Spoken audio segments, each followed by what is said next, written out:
1995년 부산 학교 축제의 막바지 잔잔한 비가 그친 운동장은 젖은 흙 냄새와 짠 바닷바람이 뒤섞여 코끝을 스쳤다. 고아 소년 민재는 운동장 구석 차가운 벤치에 홀로 웅크리고 있었다. 그의 낡은 가방은 흙바닥에 내팽개쳐졌고 꿈이 담긴 공책은 갈기갈기 찢겨 바람에 흩날렸다. 고아 따위가 CEO 터무니없어 아이들의 날카로운 조롱이 귓가를 파고들었다.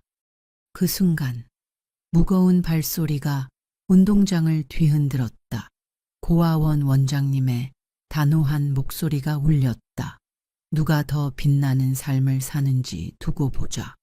그리고 운명처럼 한 통의 편지가 도착했다. 키다리 아저씨라 불리는 의문의 후원자가 보낸 첫 메시지. 그 편지는 민재의 잠든 꿈을 깨우는 불씨였다. 여러분, 이 소년의 가슴을 다시 뛰게 한 비밀은 무엇일까요? 지금 채널 구독을 눌러 민재의 기적 같은 여정을 함께 걸어보세요. 그의 꿈이 세상을 어떻게 바꿨는지 절대 놓치지 마세요. 고아 주제에 무슨 꿈이야? 글로벌 CEO 웃기지 마. 1995년 가을, 부산의 한 초등학교 축제 날이었다. 잔잔한 비가 그친 운동장은 축축했고 바닷바람이 젖은 흙 냄새를 실어와 코를 간지렸다. 저는 운동장 한쪽 구석 차가운 나무 벤치에 홀로 웅크리고 있었다. 확성기에서 교장의 장황한 연설이 흘러나왔지만 제 귀엔 반장 준호의 조롱만 맴돌았다. 멀리서 아이들이 줄다리기를 하며 깔깔 웃었고 교문 앞에선 어묵 장수가 따끈한 어묵을 외쳤다. 천막 아래 학부모들이 김밥과 삶은 계란을 나눠주었다. 낡은 운동화는 끈이 닳아 간신히 묶여 있었고 바지 무릎엔 손때 묻은 잉크 자국이 희미했다. 손엔 찢어진 공책이 들려 있었다. 표지엔 연필로 미래의 CEO라 적혀 있었다. 야, 고아원 쥐새끼 또 왔네. 준호의 말이 확성기보다 크게 울렸다. 축제 부스에서 물풍선을 던지던 부잣집 아이들이 저를 손가락질했다. 준호는 새 운동화의 로고가 반짝였고 반질반질한 머리는 햇빛에 빛났다. 옆구리엔 어머니가 싸준 도시락이 가방에 매달려 있었다. 이오이, 민자애, 내가 뭘 했어? 너도 CEO 될 거라고. 준호가 친구들을 데리고 다가왔다. 다들 어버이날에 선물 줄 때 넌 누구한테 줄 거야, 쓰레기통. 아이들의 웃음소리가 동요보다 더 크게 들렸다. 저는 고개를 숙이고 공책을 열었다. 연필로 그린 사업 아이디어가 가득했다. 원장님이 꿈을 기록하라 고 챙겨준 공책이었다. 야, 얘 진짜 버려진 거 맞지? 쓰레기통에서 주워온 꼴이야. 준호가 발로 공책을 걷어찼다. 페이지는 찢기며 흙에 떨어졌다. 꿈의 스케치가 흙에 번지는 모습을 보며 목이 뜨거워졌다. 너 같은 건 세상에 필요 없어. 아무도 안 찾아. 그냥 쓰레기야. 주먹을 굳게 쥐었다. 손톱이 손바닥을 파고들어 따끔했지만 가슴을 찢는 고통은 그보다 훨씬 더 컸다. 이를 악물었지만 눈물이 고였다. 절대 울지 않겠다고 다짐했는데도 목이 메었다. 야, 울어고와 주제에 준호가 신나서 가방을 걷어찼다. 가방이 흙먼지를 일으키며 날아갔다. 그 순간 참았던 분노가 폭발했다. 벌떡 일어나 준호의 멱살을 잡으려는 찰나 단단한 발소리가 운동장을 울렸다. 뭐 하는 짓이야. 고아원 원장님이었다. 군인 출신인 원장님은 한쪽 팔에 오래된 흉터가 있었고 깊은 눈빛은 엄했지만 따뜻했다. 어른이 돼서 누가 더 잘 되는지 두고 보자. 이런 행동이 너희 인생의 증표다. 원장님의 목소리는 낮았지만 단호했다. 아이들은 순식간에 흩어졌고 운동장엔 저와 원장님만 남았다. 멀리서 줄다리기 함성이 바람에 실려왔다. 원장님은 찢어진 공책을 주워 손수건으로 닦으셨다. 거친 손등엔 세월의 주름이 깊이 파여 있었다. 오금이 뭐라고 했지? 민재야, 원장님이 물으셨다. 손수건으로 제 눈가를 닦아주시며 미소 지으셨다. 저는 목에 걸린 낡은 열쇠를 만지며 작게 답했다. 세계 최고의 CEO여. 목소리는 바람에 묻힐 듯 작았지만 원장님은 고개를 끄덕이셨다. 좋다. 세상이 너를 버려도 너는 세상을 버리지 마라. 그 말은 마치 주문처럼 가슴에 새겨졌다. 원장님은 주머니에서 하얀 봉투를 꺼내셨다. 봉투엔 만년필로 최민재라 적혀 있었다. 우리 원에 좋은 소식이 있다. 열심히 사는 5 아이에게만 주어지는 기회야. 후원자가 생겼단다. 그 말을 듣는 순간 가슴이 따뜻해졌다. 운동장 끝에 녹슨 빨간 우체통이 눈에 들어왔다. 그 우체통이 누군가의 편지를 내게 전해줄 수도 있겠다는 희망이 생겼다. 이제 너도 누군가에게 소중한 사람이야. 봉투를 받아들자 은은한 향수 냄새가 났다. 고급 종이에 감촉이 낯설었다. 눈물이 고였다. 그날 쓰레기라 불리던 소년의 가슴에 불씨가 타올랐다. 축제의 음악, 어묵장수의 외침, 그리고 꿈을 포기하지 마라는 플래카드가 눈에 들어왔다. 손엔 어머니가 남긴 열쇠가 쥐어져 있었다. 열쇠 뒷면엔 희미하게 KGH 이니셜이 새겨져 있었다. 그것이 내가 세상에 존재했다는 유일한 증거였다. 두고 비와 난 반드시 세계 최고의 CEO가 될 거야. 입술을 깨물며 속으로 다짐했다. 스피커에선 축제 우승팀을 축하하는 방송이 흘렀고 아이들의 환호가 하늘을 찔렀다. 그날 버려진 소녀는 처음으로 존재의 엘리도를 찾았다. 축제가 끝난 저녁 바다빛 고아원 마당은 귀뚜라미 소리로 가득했다. 낡은 슬레이트 지붕엔 이슬이 뚝뚝 떨어졌고 연탄 더미에선 검은 가루가 바람에 날렸다. 연탄 난로의 희미한 불빛이 방을 따뜻하게 채웠다. 다른 아이들은 잠들었지만 저는 원장님이 준 봉투를 품고 밤을 지새웠다. 봉투는 달빛 아래 보물처럼 빛났다.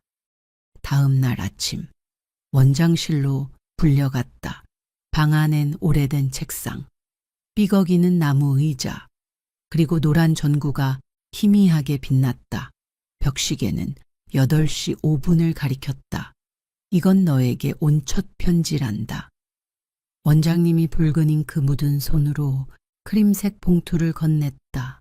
봉투 뒷면엔 서울 강남구 주소가 적혀 있었다.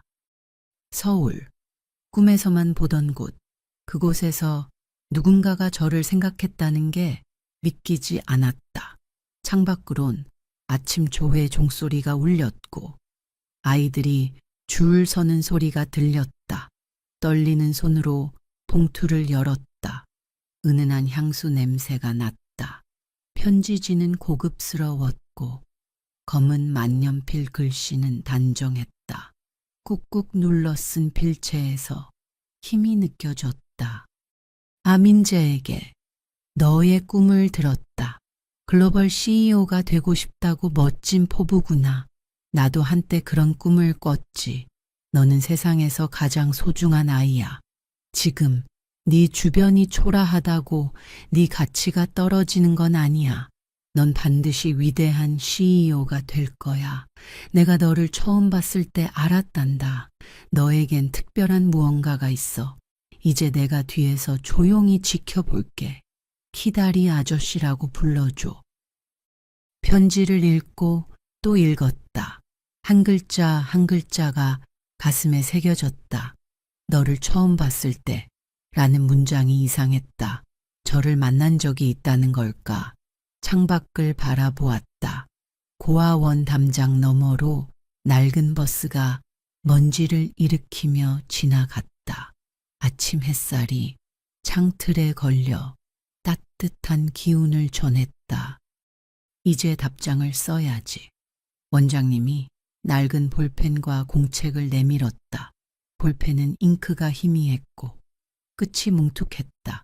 책상 앞에 앉아 무엇을 쓸지 고민했다.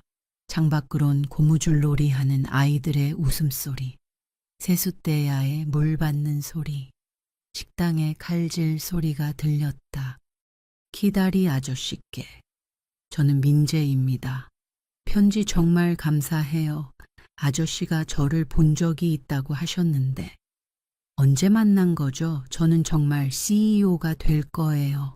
사람들에게 기회를 주는 회사를 만들고 싶어요.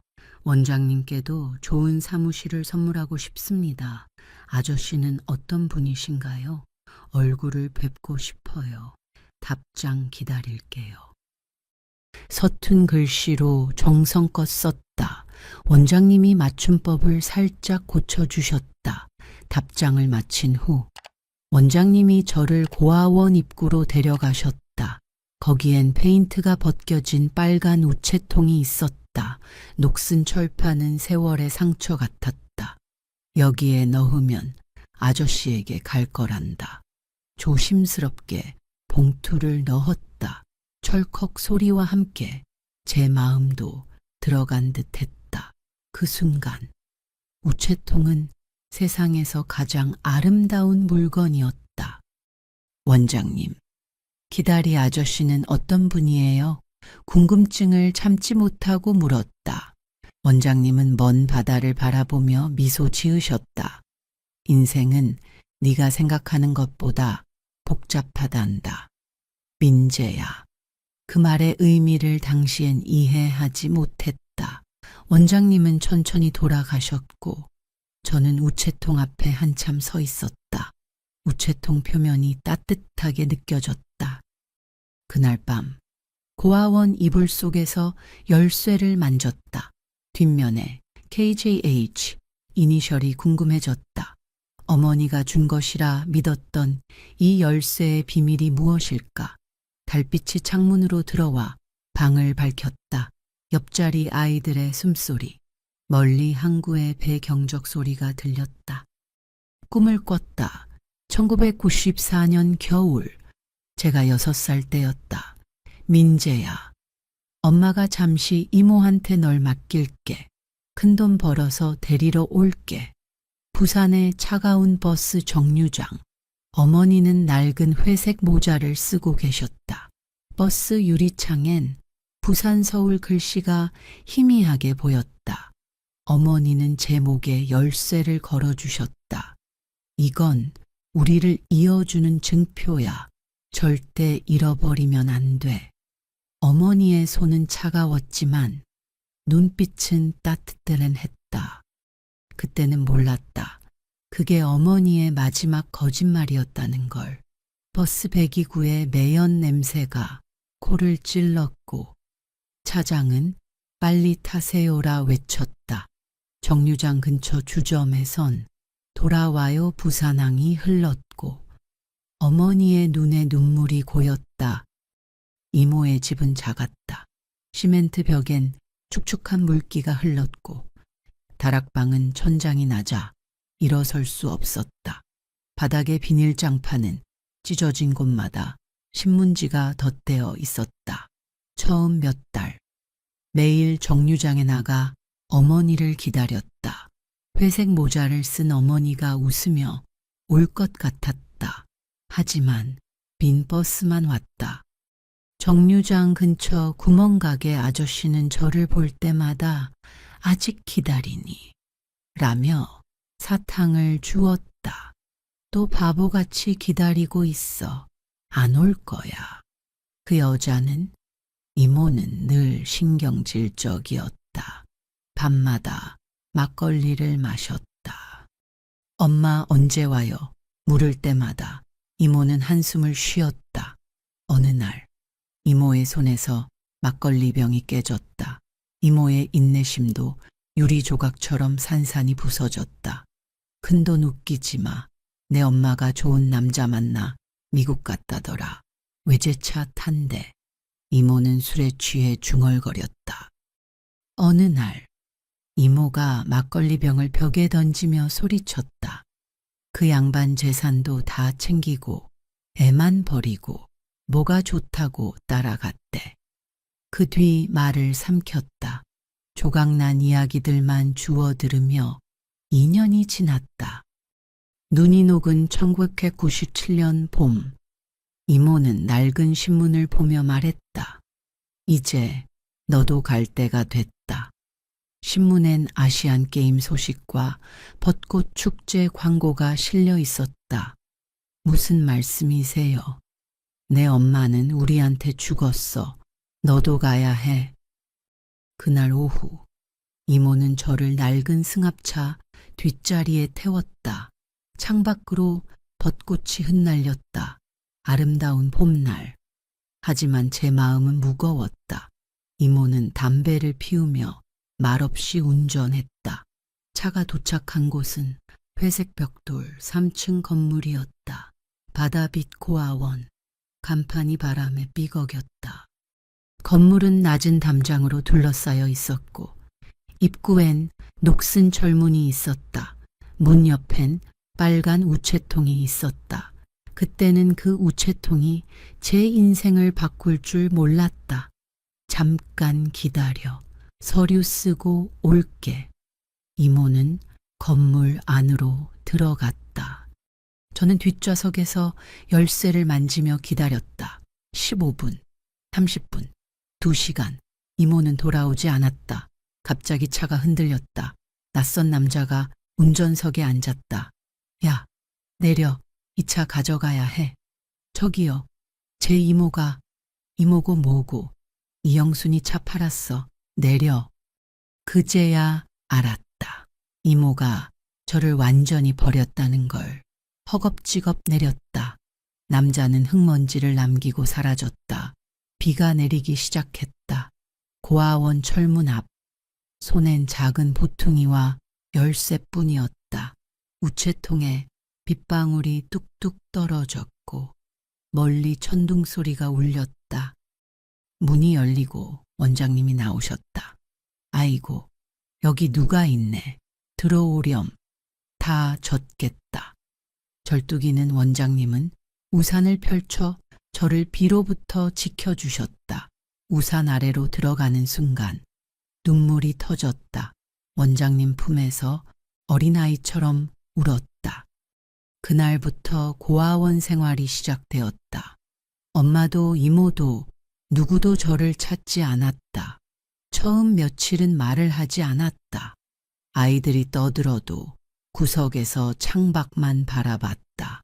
원장님은 머리를 쓰다듬으며 강요하지 않으셨다. 밤마다 울었다. 열쇠를 쥐고 낡은 천장을 보며 잠들었다. 공동 침실에 삐걱이는 철제 침대, 곰팡이 냄새 나는 담요, 아이들의 코 고는 소리. 이곳이 제 집이 되었다. 엄마가 정말 죽었는지, 미국에 갔는지 모든 게 혼란스러웠다. TV에서 미국 풍경을 볼 때면 엄마가 저기 있을까 상상했다. 한 달 후 청소를 돕다. 원장님 서랍에서 입소 서류를 봤다. 보호자 없음. 이모 이영순. 연락 두절. 모친 행방불명. 부친 불명. 마지막에 작은 메모가 있었다. 입소 당일 고급 승용차, 목격됨, 관찰 필요.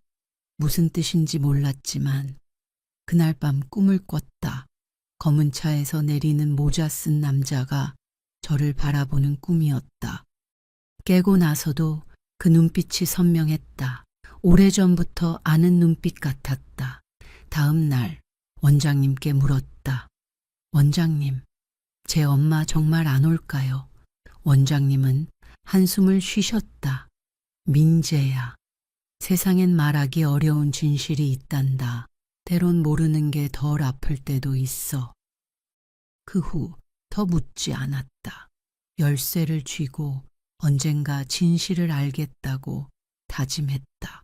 원장님의 배려로 학교에 다시 다녔고 조금씩 말도 하기 시작했다. 시간이 지나며 어머니의 얼굴은 희미해졌지만 그날의 기억은 선명했다. 차가운 정류장, 회색 모자, 그리고 마지막 약속, 돈 많이 벌어서 데리러 올게. 그날부터 매달 편지가 왔다.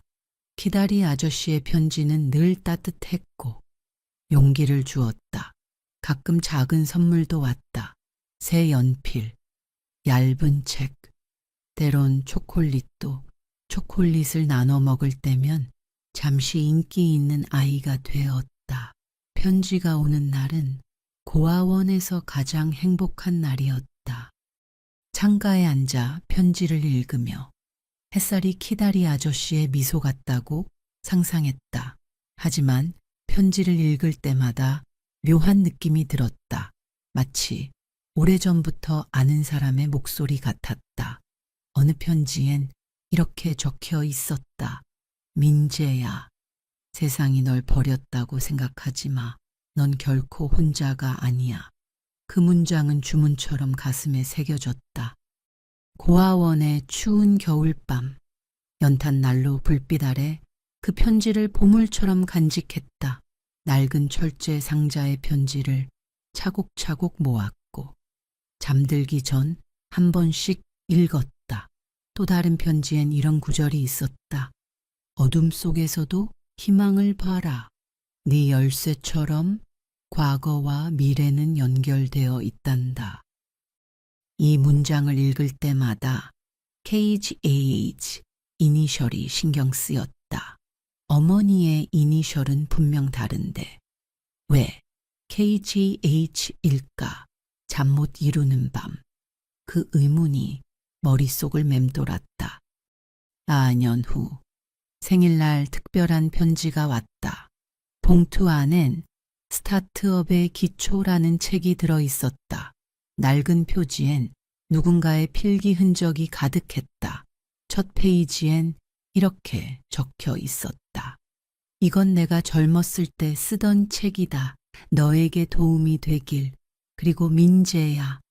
이번 주말 고아원 마당에 새 책상이 생겨도 놀라지 마. 주말. 원장님이 아이들을 마당으로 불렀다. 거기엔 새 나무 책상이 놓여 있었다. 책상 한쪽엔 KGH 이니셜이 새겨져 있었다. 그 순간 열쇠를 만지던 손이 멈췄다. 같은 이니셜. 우연일까?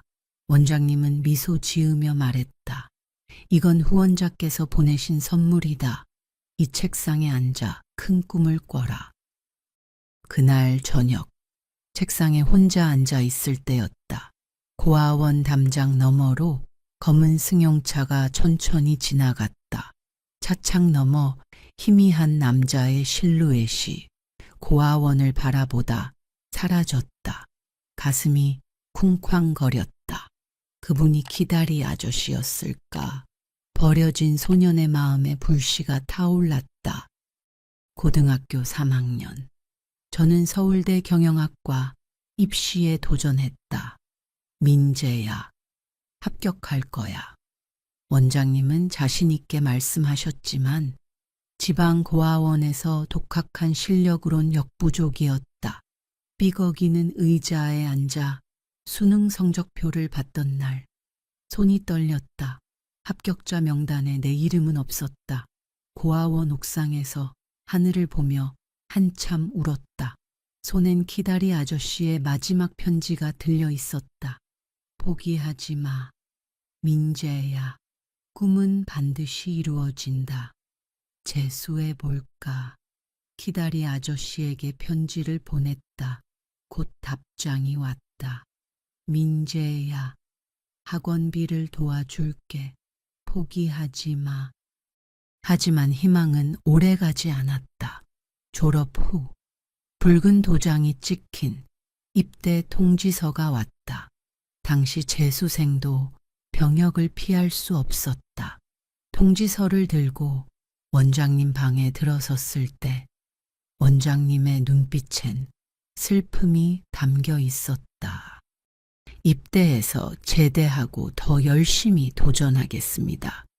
키다리 아저씨에게 마지막 편지를 썼다. 답장은 짧았다. 돌아올 때까지 기다릴게. 반드시 살아 돌아와. 그 문장에서 절박함이 느껴졌다. 당시엔 그저 격려로만 생각했다. 2005년 저는 경기도 최전방 실fu사단에서 이등병 계급장을 달았다. 영하 20도의 칼바람이 부는 2월. 어느 날 저녁 욕섭시 소대장이 야간 산악행군을 지시했다. 오늘은 백운산까지 왕복 15km 행군이다. 완전 군장. 시간 안에 돌아와. 완전 군장은 20km록이 넘었다. K2 소총, 철모, 수통, 비상식량, 탄띠까지 신병에겐 악몽 같은 훈련이었다. PX에서 사온 선임병의 별사탕을 입에 넣으며 마음을 다잡았다. 행군은 오후 8시에 시작되었다. 소대원 40명이 산길을 올랐다. 희미한 달빛만 길을 비췄다. 손전등은 적에게 위치 노출 우려로 금지되었다. 군화가 눈을 밟는 뿌득 소리만 정적을 깼다. 처음 한 시간은 버텼다. 선임병의 고함도 익숙해졌다. 하지만 산중턱에서 눈보라가 몰아쳤다. 짙은 안개와 폭설이 앞을 가렸다. 앞사람 놓치지 마. 선임병의 외침이 희미하게 들렸다. 앞사람의 배낭을 필사적으로 잡고 걸었다. 하지만 가파른 오르막에서 발이 미끄러졌다. 무거운 군장의 중심을 잃고 몇 미터 굴러 떨어졌다. 기다려요. 여기 있어요. 소리쳤지만 바람소리에 묻혔다. 소대원은 멀어졌고 저는 산속에 홀로 남았다. 허리춤에 열쇠를 만졌다. 그 열쇠가 내 존재를 증명하는 유일한 물건 같았다. 눈은 거세게 내렸고 기온은 급격히 떨어졌다. 얼굴은 감각이 없었다. 저천증 전조 증상이 나타났다. 손가락으로 볼을 문질렀지만 느낌이 없었다. 이러다 정말 죽겠구나. 공포가 밀려왔다. 그때 훈련소에서 배운 생존법이 떠올랐다. 바람을 피할 곳을 찾아 보온을 유지하라. 주변을 살피다 바위 아래 움푹한 공간을 발견했다. 그곳으로 기어 들어가 몸을 웅크렸다. 발가락은 감각이 없었고 얼굴은 얼어붙었다. 바람이 바위 틈으로 휘몰아치며 울음소리처럼 들렸다. 배낭에서 비상식량과 방수포를 꺼냈다. 떨리는 손으로 방수포를 몸에 둘렀고 비상식량을 입에 넣었다. 눈물이 뺨에 흘렀지만 얼어붙었다. 천이 급격히 떨어졌다. 손가락은 굳었고 발은 감각이 없었다. 졸음이 밀려왔다. 저천증 환자는 잠들면 깨어나지 못한다는 걸 알았지만 눈꺼풀이 감겼다. 안 돼. 일어나. 살아야 해.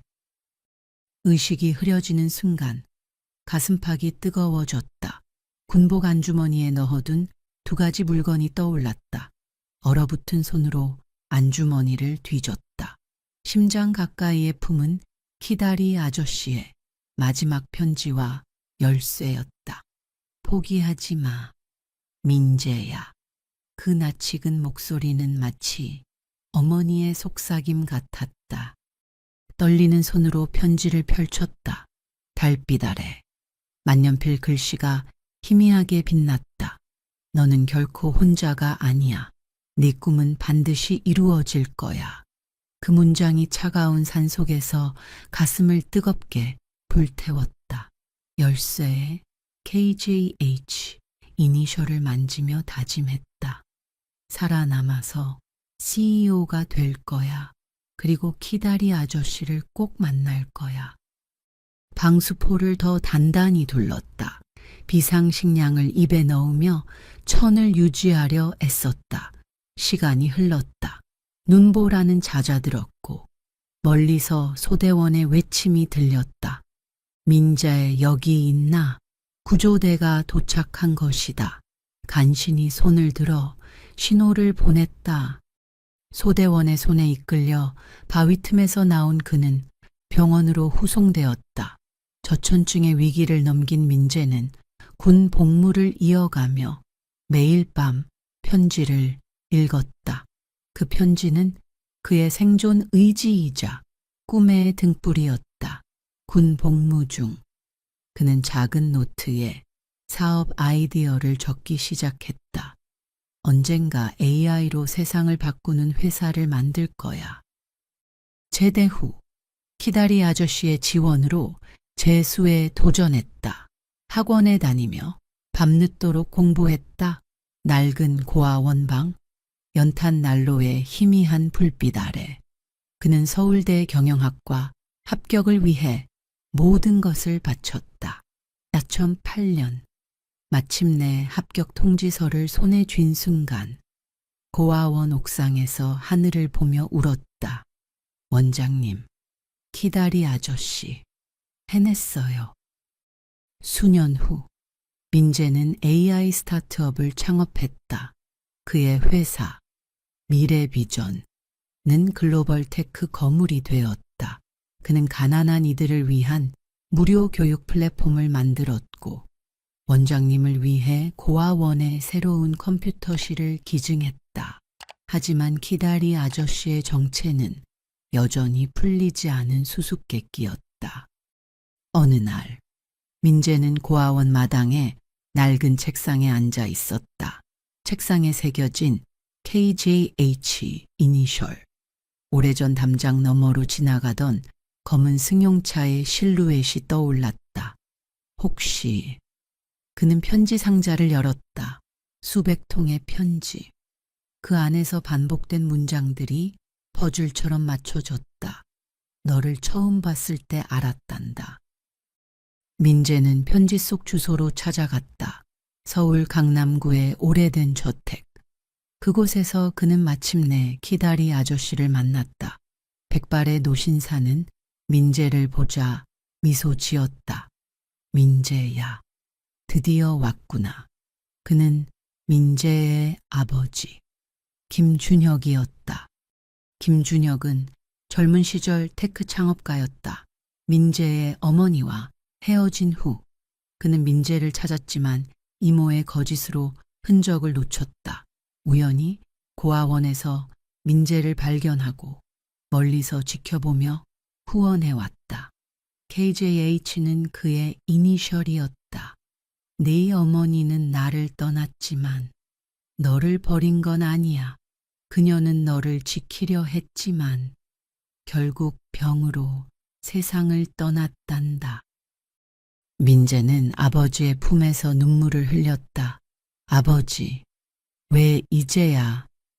분노보다 감사함이 더 컸다. 아버지의 후원, 원장님의 믿음, 그리고 자신의 끈기가 그를 여기까지 이끌었다. 하지만 충격은 여기서 끝나지 않았다. 아버지는 작은 상자를 꺼냈다.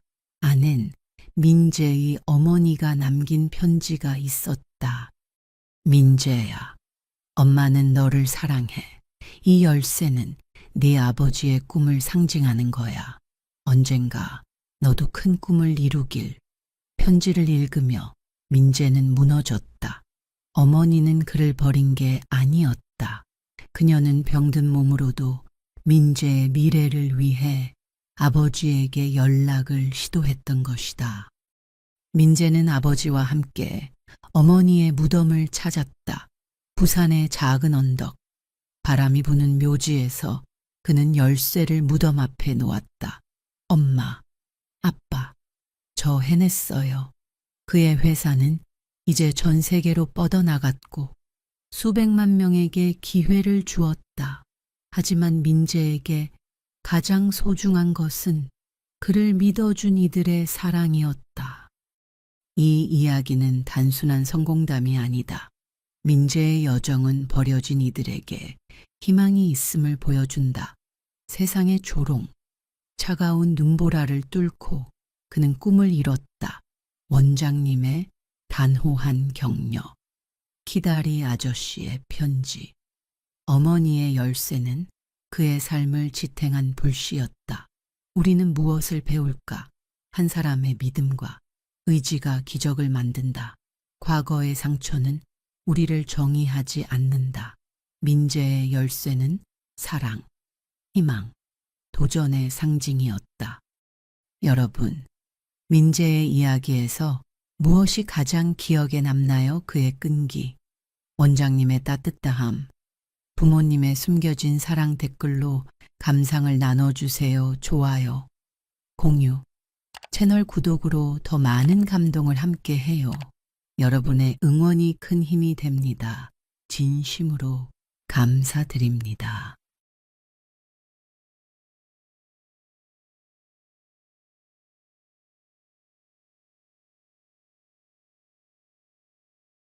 (1985년) 안양 체육대회 날 축축한 운동장 구석. 고아 소년 윤수는 민우의 조롱 속에 웅크리고 있었다. 고아 따위가 의사 터무니없어. 양철 도시락이 흙바닥에 내동댕이 쳐지고 하트 모양 고추장이 번졌다. 그 순간 원장님의 단호한 발소리가 울렸다. 누가 더 잘 되는지 두고 보자. 그리고 한 통의 편지가 도착했다. 키다리 아저씨라 불리는 후원자의 첫 메시지. 윤수의 잊힌 꿈이 깨어나는 순간이었다. 여러분, 이 소년의 운명을 바꾼 비밀은 무엇일까요? 지금 채널 구독을 눌러 윤수의 감동적인 여정을 함께 따라가 보세요. 내 고아 따위가 무슨 꿈이야. 세계 최고의 의사 터무니없어. 1985년 가을, 체육대회 날이었다. 부슬비가 내리다 그친 안양의 초등학교 운동장은 축축했고 흙냄새가 코를 간지렸다. 운동장 한쪽 구석. 저는 혼자 웅크리고 앉아 있었다. 확성기에서 교장 선생님의 장황한 훈화가 흘러나왔지만 제 귀에는 민우의 조롱만 맴돌았다. 멀리서 여학생들이 고무줄놀이를 하며 깔깔 웃었고 교문 앞에서는 뻥튀기 아저씨가 뻥이요를 외치며 기계를 돌렸다. 운동장 끝 천막 아래 어머니들이 삶은 계란과 주먹밥을 나눠주고 있었다. 낡은 운동화는 끈을 몇 번 묶어 간신히 형태를 유지했고 바지 무릎엔 누군가의 손때 묻은 기름 자국이 희미했다. 이 손에는 녹슨 양철 도시락이 들려 있었다. 뚜껑은 삐걱거렸고 손잡이는 차가웠다. 야, 고아원 쥐새끼 또 왔네. 민우의 말이 낡은 확성기 소리보다 크게 울렸다. 장대 높이 뛰기를 연습하던 부잣집 아이들이 저를 손가락질했다. 그중 민우는 반장이었다. 새 운동화의 상표 자국이 선명했고 반질반질한 머리는 햇빛에 빛났다. 옆구리엔 어머니가 싸준 도시락이 가방에 매달려 있었다. 어이, 윤수, 내가 뭐랬어. 너도 의사 될 거라고. 민우가 친구들을 이끌고 다가왔다. 다들 어버이날에 카네이션 달 때 넌 누구한테 달아줄 거야, 쓰레기통. 아이들의 웃음소리가 교실 창문에서 흘러나오는 동요보다 더 더 크게 들렸다. 저는 고개를 숙이고 양철 도시락 뚜껑을 열었다. 식은 밥과 계란 후라이. 고아원에서 매일 주는 똑같은 반찬이었다. 계란 후라이 위엔 고추장이 하트 모양으로 얹혀 있었다. 원장님이 특별히 챙겨준 것이었다. 야, 얘 진짜 버려진 거 맞지? 완전 쓰레기통에서 주워온 꼴이야. 민우가 발로 도시락을 걷어찼다. 계란 후라이가 흙바닥에 떨어졌다. 노른자가 터지며 흙과 섞였다. 하트 모양 고추장이 흙에 번지는 모습을 보며 목이 뜨거워졌다. 네오 같은 건 세상에 필요 없어. 아무도 안 찾아. 그냥 쓰레기야. 주먹을 꽉 쥐었다. 손톱이 손바닥을 파고들었지만 가슴의 통증이 더 컸다. 이를 악물었지만 눈물이 고였다. 절대 울지 않겠다고 다짐했는데도 목이 메었다. 야, 우러고와 주제에 민우가 신나서 다시 도시락을 걷어찼다. 양철 도시락이 멀리 날아가 흙먼지를 일으켰다. 그 순간 참았던 분노가 터졌다. 벌떡 일어나 민우의 멱살을 잡으려는 찰나 단단한 발소리가 운동장을 울렸다. 뭐 하는 짓이야. 고아원 원장님이었다. 군인 출신인 원장님은 한쪽 다리를 절며 다가오셨다. 굵은 손등엔 깊은 주름이 파여 있었고 눈빛은 엄했지만 따뜻했다. 어른이 돼서 누가 더 잘 되는지 두고 보자. 이런 행동이 너희 인생의 얼굴이 된다. 원장님의 목소리는 작았지만 단호했다. 아이들은 흩어졌고 운동장엔 저와 원장님만 남았다. 멀리서 달리기 출발 신호가 들렸고 아이들의 함성이 바람에 실려왔다. 원장님은 떨어진 계란을 주워 휴지에 싸셨다. 그 거친 손에는 세월의 흔적이 새겨져 있었다. 꿈이 뭐라고 했지? 윤수야, 원장님이 물으셨다. 손수건으로 제 눈가를 닦아주시며 미소 지으셨다. 저는 목에 걸린 낡은 목걸이를 만지며 작게 답했다. 세계 최고의 의사여. 목소리는 바람에 묻힐 듯 작았지만 원장님은 고개를 끄덕이셨다. 좋다. 세상이 너를 버려도 너는 세상을 버리지 마라. 원장님은 주머니에서 하얀 봉투를 꺼내 보여주셨다. 봉투엔 깨끗한 만년필 글씨로 윤수라고 적혀 있었다. 우리 원에 좋은 소식이 있다. 열심히 사는 4명의 아이에게만 주어지는 기회야. 후원자가 생겼단다. 그 말을 듣는 순간 가슴이 따뜻해졌다. 운동장 끝에 낡은 파란 우체통이 눈에 들어왔다. 녹슨 그 우체통이 누군가의 편지를 내게 전해줄 수도 있겠다는 희망이 생겼다. 이제 너도 누군가에게 소중한 사람이야. 봉투를 받아들자 희미한 향수 냄새가 났다. 고급스러운 종이에 감촉이 낯설었다. 눈물이 고였다. 그날 쓰레기라 불리던 아이의 가슴에 희망이 싹 텄다. 멀리서 들리는 체육대회 음악, 뻥튀기 소리, 그리고 열심히 살면 기적이 온다는 플래카드가 눈에 들어왔다. 손에는 여전히 목걸이가 쥐어져 있었다. 어머니가 저를 버리기 전 남긴 유일한 물건이었다. 목걸이 뒷면엔 희미하게 LYS라는 이니셜이 새겨져 있었다. 그것이 내가 세상에 존재했다는 유일한 증거였다. 두고 보아. 난 반드시 세계 최고의 의사가 될 거야. 입술을 깨물며 속으로 다짐했다. 스피커에선 이어달리기 우승팀을 축하하는 방송이 흘렀고 아이들의 환호가 하늘을 찔렀다. 그날 버려진 아이는 처음으로 존재의 이유를 찾았다. 체육대회가 끝난 저녁, 고아원 마당은 귀뚜라미 소리로 가득했다. 낡은 지붕에선 이슬이 뚝뚝 떨어졌고 연탄 더미에선 검은 가루가 바람에 날렸다. 고아원은 연탄 난로의 희미한 불빛과 따뜻한 온기로 채워졌다. 다른 아이들은 잠들었지만 저는 원장님이 준 봉투를 품고 밤을 지새웠다. 봉투는 달빛 아래 보물처럼 빛났다. 다음 날 아침 원장실로 불려갔다. 방 안엔 오래된 책상, 삐걱이는 의자, 그리고 노란 전구가 희미하게 빛났다. 벽시계는 8시 10분을 가리켰다. 이건 너에게 온 첫 편지란다. 원장님은 붉은 잉크 묻은 손으로 크림색 봉투를 건넸다. 봉투 뒷면엔 수원시 8달구라는 주소가 적혀 있었다. 수원, 교과서에서만 보던 곳, 그곳에서 누군가가 저를 생각했다는 게 믿기지 않았다. 창밖으론 아침 조회 종소리가 울렸고 아이들이 줄 서는 소리가 들렸다. 떨리는 손으로 봉투를 열었다. 은은한 향수 냄새가 났다.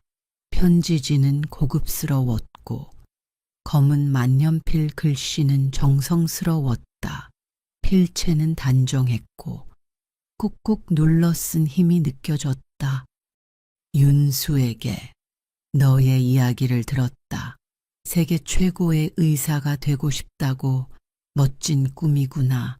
나도 한때 그런 꿈을 꿨지. 너는 세상에서 가장 소중한 아이야. 앤 지금 네 주변이 초라하다고 네 가치가 떨어지는 건 아니야. 넌 반드시 위대한 의사가 될 거야. 내가 어떻게 아냐고. 너를 처음 봤을 때 알았단다. 네오에겐 특별한 무언가가 있어. 이제 내가 뒤에서 조용히 지켜볼게. 키다리 아저씨라고 불러줘. 편지를 읽고 또 읽었다. 한 글자 한 글자가 가슴에 새겨졌다. 네오를 처음 봤을 때라는 문장이 이상했다. 저를 만난 적이 있다는 걸까? 창밖을 바라보았다. 고아원 담장 너머로 낡은 버스가 먼지를 일으키며 지나갔다. 이제 답장을 써야지. 원장님이 낡은 볼펜과 공책을 내밀었다. 볼펜은 잉크가 희미했고 끝이 뭉툭했다. 책상 앞에 앉아 무엇을 쓸지 고민했다.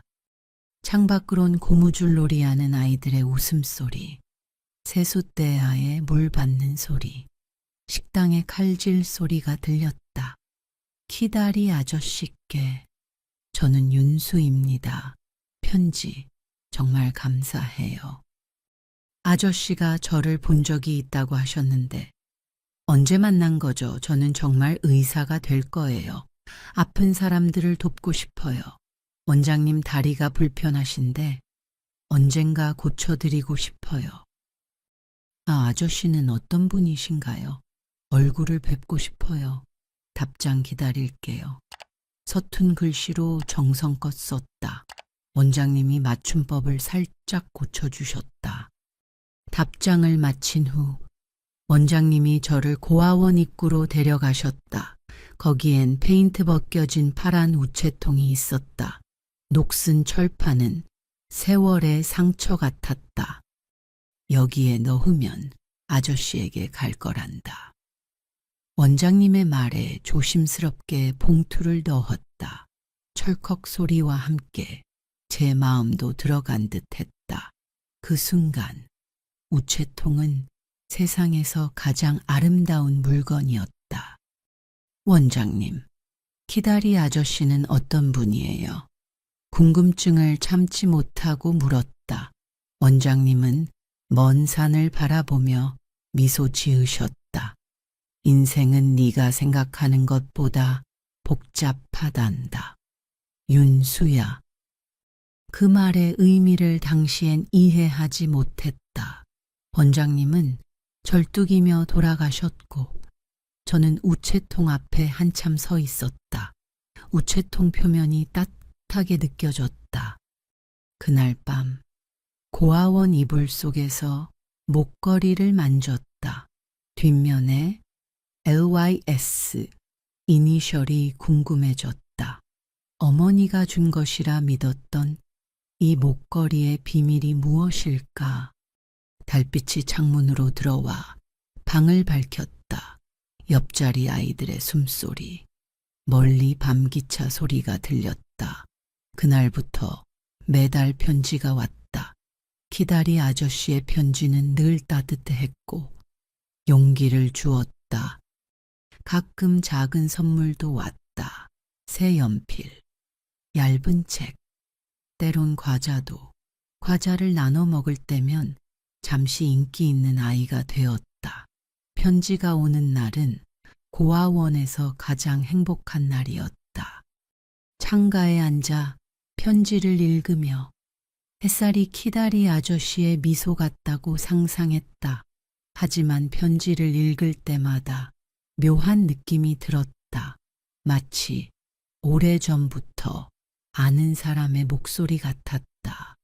어느 편지엔 이렇게 적혀 있었다. 윤수야, 세상이 널 버렸다고 생각하지 마. 넌 결코 혼자가 아니야. 그 문장은 주문처럼 가슴에 새겨졌다. 고아원의 추운 겨울밤, 연탄난로 불빛 아래 그 편지를 보물처럼 간직했다. 낡은 철제 상자의 편지를 차곡차곡 모았고 잠들기 전 한 번씩 읽었다. 또 다른 편지엔 이런 구절이 있었다. 어둠 속에서도 희망을 봐라. 네 목걸이처럼 과거와 미래는 연결되어 있단다. 이 문장을 읽을 때마다 LYS 이니셜이 신경 쓰였다. 어머니의 이니셜은 분명 다른데 왜 LYS일까 잠 못 이루는 밤. 그 의문이 머릿속을 맴돌았다. 그렇게 2년이 흘렀다. 생일날 특별한 편지가 왔다.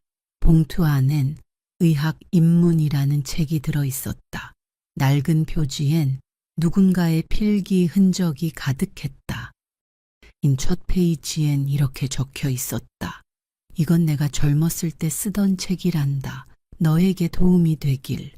그리고 윤수야. 이번 주말 고아원 마당에 새 의자가 생겨도 놀라지 마. 주말. 원장님이 아이들을 마당으로 불렀다. 거기엔 새 나무 의자가 놓여 있었다. 의자 한쪽엔 LYS 이니셜이 새겨져 있었다. 그 순간 목걸이를 만지던 손이 멈췄다. 같은 이니셜. 우연일까 원장님은 미소 지으며 말했다. 이건 후원자께서 보내신 선물이다. 이 의자에 앉아 큰 꿈을 꿔라. 그날 저녁 의자에 혼자 앉아 있을 때였다. 고아원 담장 너머로 검은 승용차가 천천히 지나갔다. 차창 너머 희미한 남자의 실루엣이 고아원을 바라보다 사라졌다.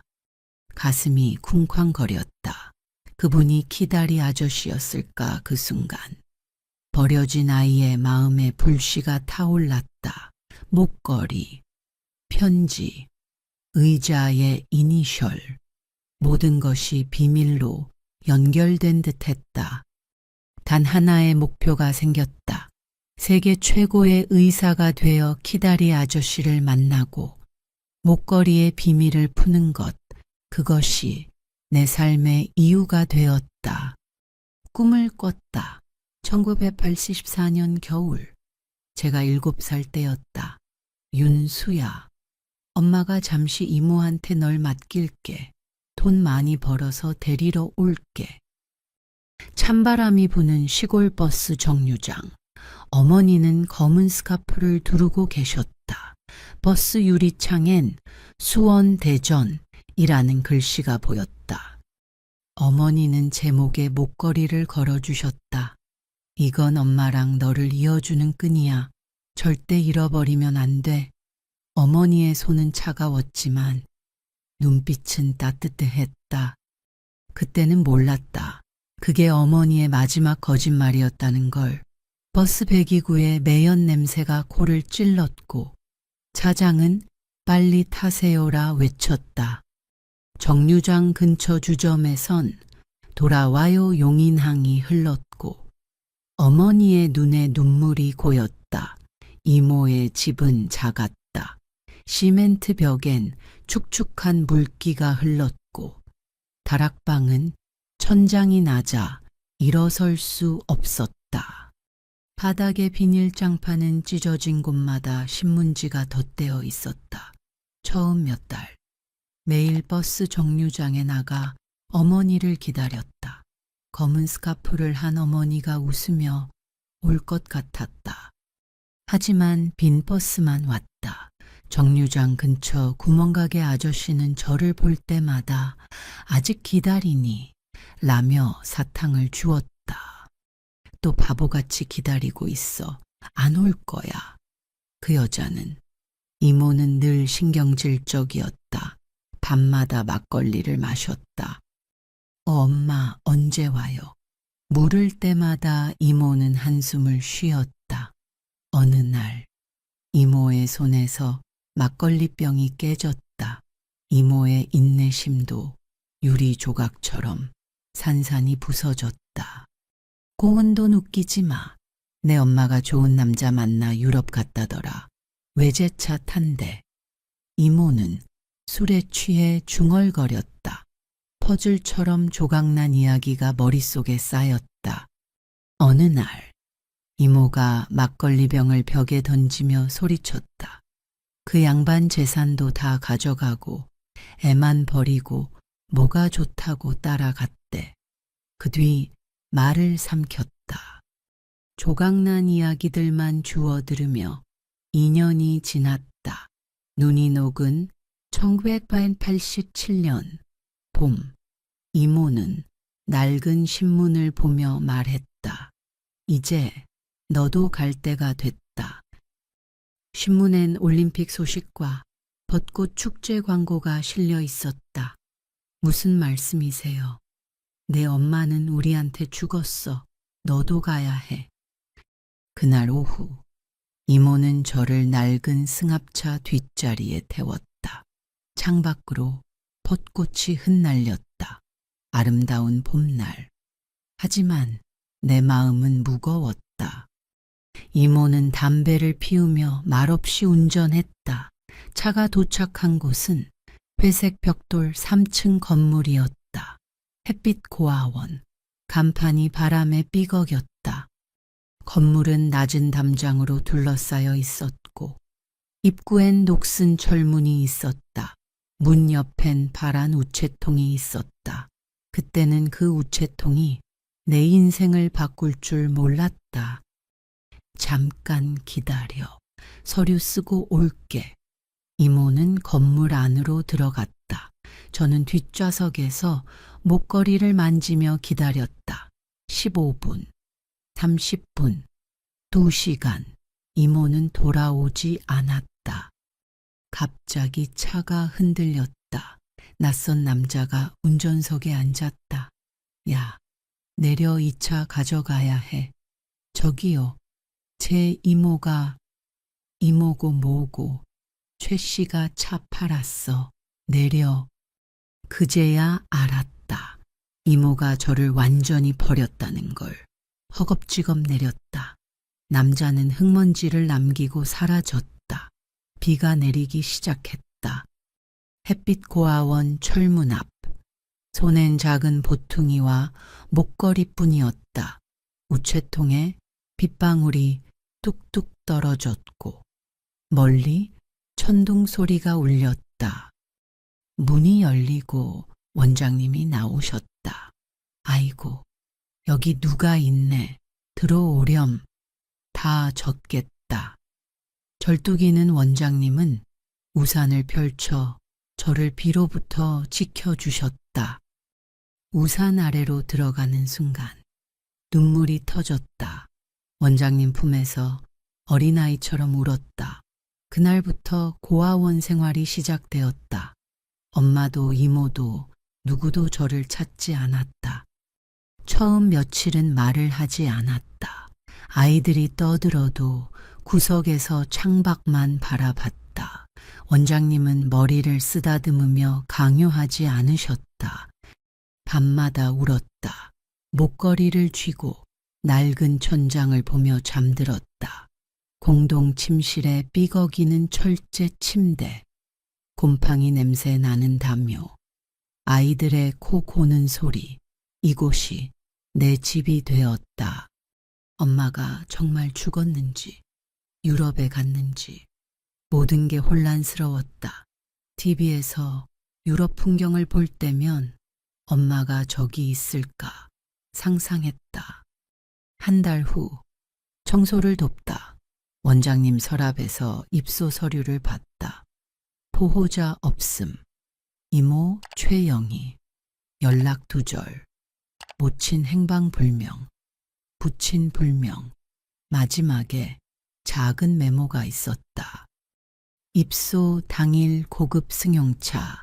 목격됨. 관찰 필요. 무슨 뜻인지 몰랐지만 그날 밤 꿈을 꿨다. 검은 차에서 내리는 모자 쓴 남자가 저를 바라보는 꿈이었다. 깨고 나서도 그 눈빛이 선명했다. 오래전부터 아는 눈빛 같았다. 다음 날 원장님께 물었다. 원장님, 제 엄마 정말 안 올까요? 원장님은 한숨을 쉬셨다. 윤수야, 세상엔 말하기 어려운 진실이 있단다. 때론 모르는 게 덜 아플 때도 있어. 그 후 더 묻지 않았다. 목걸이를 쥐고 언젠가 진실을 알겠다고 다짐했다. 원장님의 배려로 학교에 다시 다녔고 조금씩 말도 하기 시작했다. 시간이 지나며 어머니의 얼굴은 희미해졌지만 그날의 기억은 선명했다. 차가운 정류장, 검은 스카프, 그리고 마지막 약속. 돈 많이 벌어서 데리러 올게. 12년이 지나도 아무도 저를 찾지 않았다. 모두가 저를 버린 세상에서 유일한 빛은 민우의 괴롭힘을 막아준 원장님과 키다리 아저씨의 편지였다.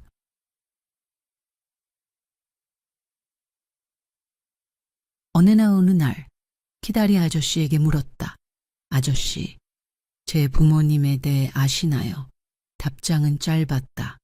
모든 진실은 때가 되면 밝혀진다. 지금은 꿈을 위해 달려가렴.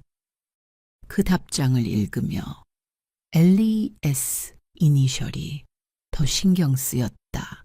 중요한 단서가 숨겨진 듯 했다. 원장님, 서랍의 메모. 고급 승용차 목격됨. 이 모든 게 연결된 걸까? 고아원 창가에서 지평선을 바라보며 언젠가 수수께끼가 풀릴 거라 믿었다. 그 믿음이 저를 지탱했다. 고등학교 3학년.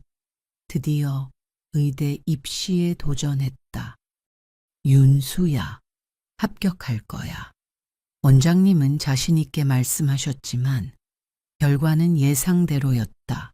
지방 고아원에서 독학한 실력으론 서울 의대 문턱을 넘기 힘들었다. 삐걱이는 의자에 앉아 수능 성적표를 봤던 날, 손이 떨렸다. 합격자 명단에 내 이름은 없었다. 고아원 옥상에서 하늘을 보며 한참 울었다.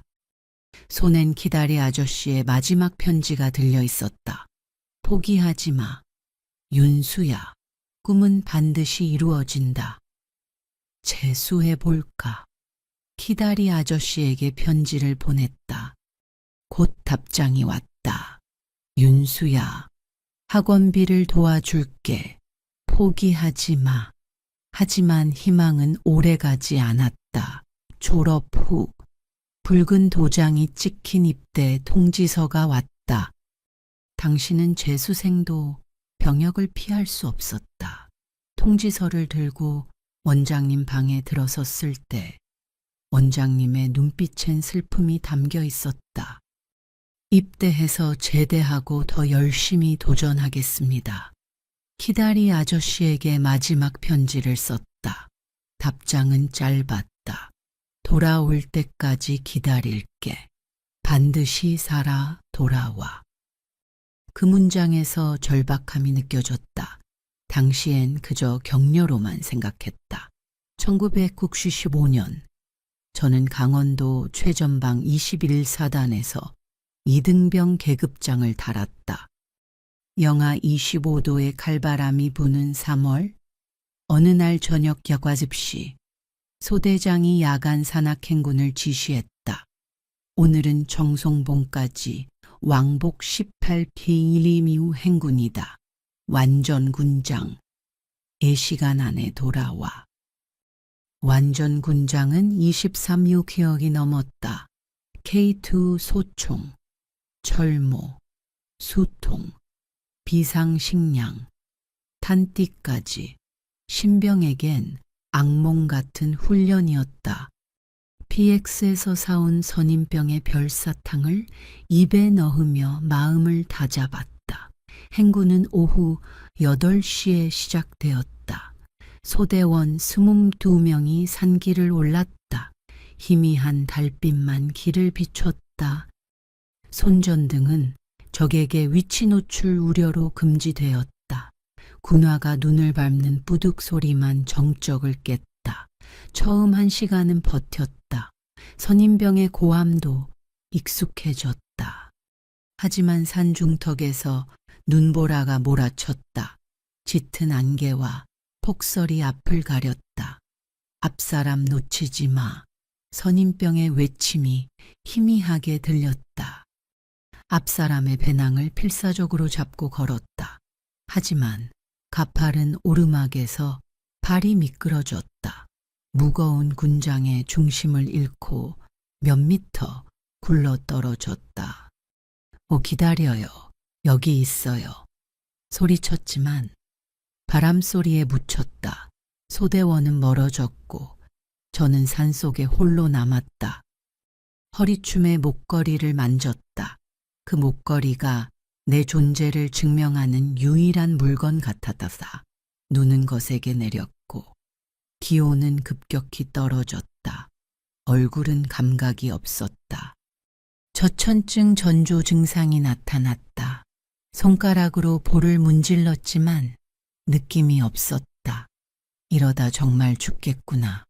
공포가 밀려왔다. 그때 훈련소에서 배운 생존법이 떠올랐다. 바람을 피할 곳을 찾아 보온을 유지하라. 주변을 살피다. 바위 아래 움푹한 공간을 발견했다.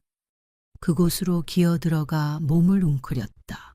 발가락은 감각이 없었고 얼굴은 얼어붙었다. 바람이 바위 틈으로 휘몰아치며 울음소리처럼 들렸다. 배낭에서 비상식량과 방수포를 꺼냈다. 떨리는 손으로 방수포를 몸에 둘렀고 비상식량을 입에 넣었다. 눈물이 뺨에 흘렀지만 얼어붙었다. 천이 급격히 떨어졌다. 손가락은 굳었고 발은 감각이 없었다. 졸음이 밀려왔다. 저천증 환자는 잠들면 깨어나지 못한다는 걸 알았지만 눈꺼풀이 감겼다. 안 돼. 일어나. 살아야 해. 의식이 흐려지는 순간 가슴팍이 뜨거워졌다. 군복 안주머니에 넣어둔 2가지 물건이 떠올랐다. 눈보라 속 윤수는 생사의 갈림길에 서 있었다. 얼어붙은 손으로 키다리 아저씨의 편지와 목걸이를 꺼내 들었다. 포기하지 마. 윤수야. 그 나측은 목소리는 마치 오래전 잊혔던 어머니의 속삭임 같았다. 떨리는 손으로 편지를 펼쳤다. 달빛 아래 만년필 글씨가 희미하게 빛났다. 너는 결코 혼자가 아니야. 네 꿈은 반드시 이루어질 거야. 그 문장은 차가운 산속에서 윤수의 가슴을 뜨겁게 불태웠다. 목걸이에 LYS 이니셜을 만지며 그는 다짐했다. 살아남아서 의사가 될 거야.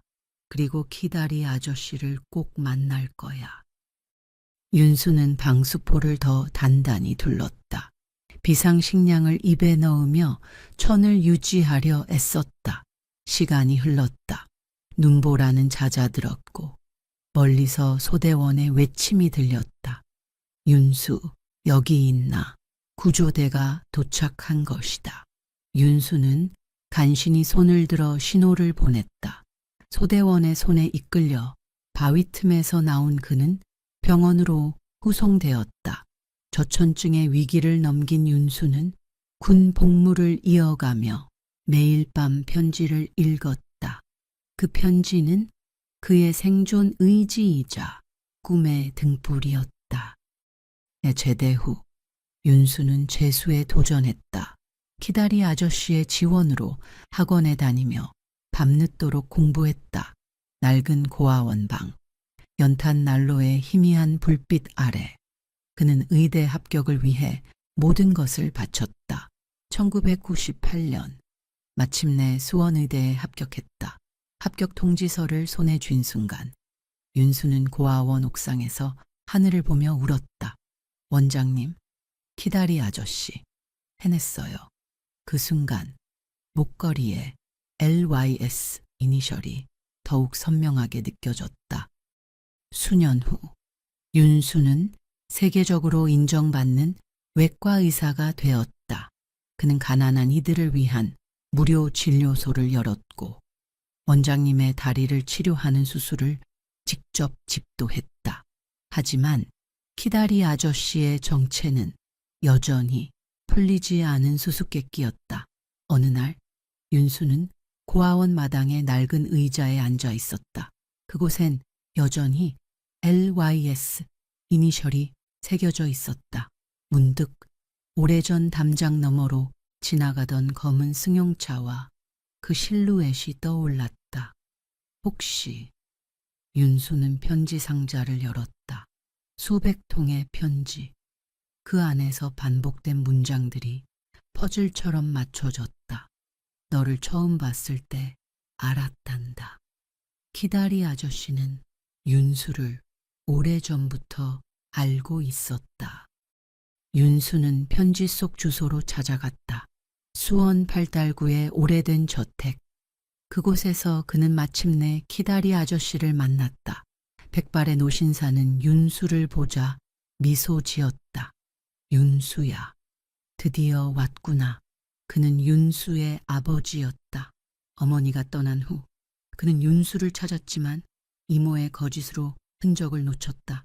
우연히 고아원에서 윤수를 발견하고 멀리서 지켜보며 후원해왔다. LYS는 그의 이름, 이윤석의 이니셜이었다. 윤수는 아버지의 품에서 눈물을 흘렸다. 아버지, 왜 이제야? 하지만 분노보다 감사함이 더 컸다. 아버지의 후원, 원장님의 믿음, 그리고 자신의 끈기가 그를 여기까지 이끌었다. 이 이야기는 단순한 성공담이 아니다. 윤수의 여정은 버려진 이들에게도 희망이 있음을 보여준다. 그는 세상의 조롱과 차가운 눈보라를 뚫고 꿈을 이루었다. 원장님의 단호한 한마디, 키다리 아저씨의 편지, 그리고 목걸이의 작은 이니셜은 모두 그의 삶을 지탱한 불씨였다. 우리는 윤수에게서 무엇을 배울 수 있을까? 세상이 우리를 버려도 단 한 사람의 믿음과 자신의 의지가 기적을 만든다는 것. 그리고 과거의 상처는 우리를 정의하지 않으며 오히려 그것을 딛고 일어설 때 진정한 가치가 드러난다는 것. 윤수의 목걸이는 단순한 유물이 아니었다. 그것은 사랑, 희망, 그리고 끊임없는 도전의 상징이었다. 여러분, 이 이야기에서 가장 기억에 남는 순간은 무엇인가요? 윤수의 끈질긴 노력, 원장님의 따뜻한 격려, 아니면 키다리 아저씨의 숨겨진 사랑 댓글로 여러분의 감상을 나눠주세요. 이 이야기가 마음에 들었다면 좋아요 버튼을 눌러주시고 친구들과 공유해 주세요. 그리고 채널 구독으로 더 많은 감동적인 이야기를 함께 만나보세요. 여러분의 응원이 저희에게 큰 힘이 됩니다. 진심으로 감사드립니다.